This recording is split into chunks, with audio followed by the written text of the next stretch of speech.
On the morning of December 7th, 1941, the nation of Japan initiated a surprise military attack against the United States naval base in Pearl Harbor, Hawaii. The base was attacked by a whopping total of 353 Japanese fighters, bombers, and torpedo planes.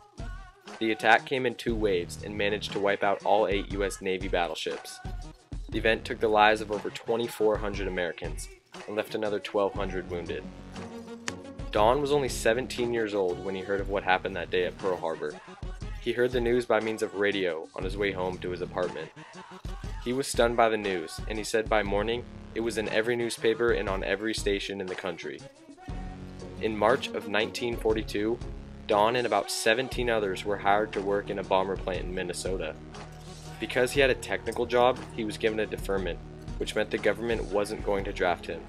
However, the events from Pearl Harbor inspired Don to go to war. We all had deferments because we were doing necessary work, but we didn't want to go with the deferments because there was nothing going on. All the good kids were in the service, and we were had a lot of free time. And so one day we walked into the recruiting offices in Omaha, Nebraska.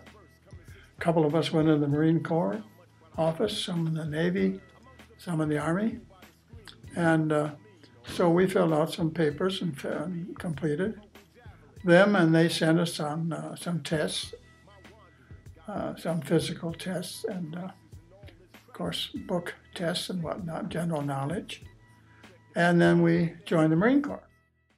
Don had enlisted into the Marine Corps while Franklin D. Roosevelt was entering the last year of his second term as the President of the United States.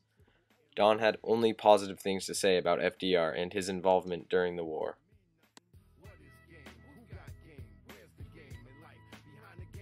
Oh, he was a real president. Yeah, he had done he was doing a wonderful job, and he and Churchill got together and, decided they had to do something, and so they really got going on it. They made a lot of speeches and everything, and a lot of people enlisted. They didn't have to draft them, and that showed that, that we knew we had to do something to keep our country. Right. Because those guys were way, way ahead of us, like with Pearl Harbor and whatnot. Don was sent to a Marine Corps recruiting office down in California near the border of Mexico. It was there where he did most of his training.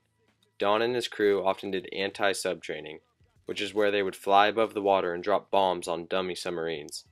They also tried hitting dummy planes with tracer bullets. After months of intense aerial training, Don and his squadron of 34 men set off for the Palau Islands, about 1,000 miles east of the Philippines. He described each day off at war as its own individual struggle. Well, we'd get up at 6 as a rule. We were always briefed right off the bat. The briefing would include where we were going to go, what we were going to use, probably how far from our base, and what sort of ammunition we would use. And then we had a lot of maps and everything, so that if we did get hit, maybe we could wander around and limp, sort of, over to an island someplace. During the course of the war, Don was faced with a lot of downtime. He and his crew often played baseball and basketball out of the makeshift equipment they could find lying around. And at the end of every month, when they received their paychecks, most of them would go on to gamble it all away amongst each other the following day. Don grew up in a big family. He had 5 brothers and 5 sisters, so he also spent much of his time wondering about the family and the girlfriend back home. Oh, sure. Just by letter. Just letters? And, yeah, because this is before these, of course. Or what was the content of the letters? Was it mostly... What was going on? Yeah. And, of course, we had to watch it because they were censored.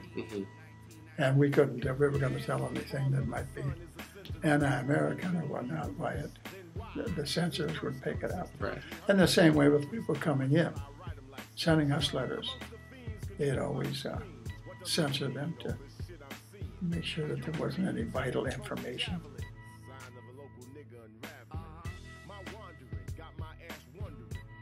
Oh, it was beneficial. In fact,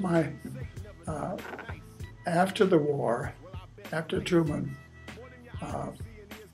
dropped the bomb, our squadron was sent to China for 6 months to repatriate the Japanese back from China back to Japan.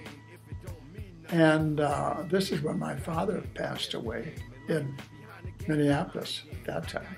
So while you were Yes, I was in China, oh, man. and I didn't hear about it for at least a week wow. before he had died, because it was just mail, and our mail, like I say, just didn't keep up with us because we were moving around. Life in the Philippines was difficult for soldiers. They were constantly exposed to Japanese propaganda and hearing about how bad the Americans were. The soldiers would also have to spend every other night on watch over the camp, exchanging sleep for safety. Don mentioned he never once felt alone at the base camps, as the Japanese were everywhere.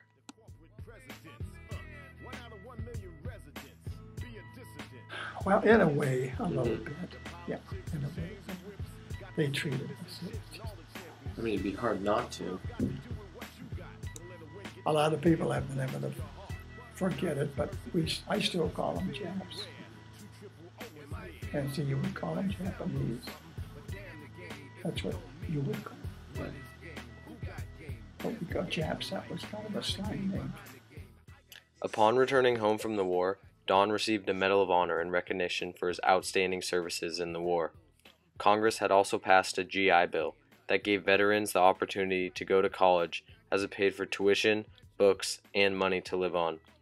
I was shocked to learn that while Don was commissioned in the Philippines, all of the soldiers were unaware of the situation taking place in Europe, with the rise of Hitler and the Nazi army.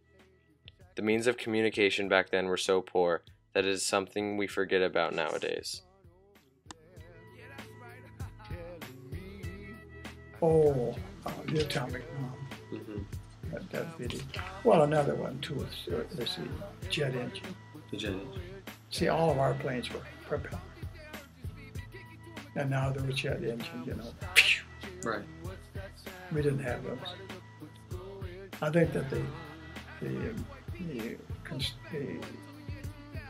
discovery of the jet engine was one of the greatest discoveries we've ever had. World War II was a prime example of how America was able to respond to a national threat such as Pearl Harbor.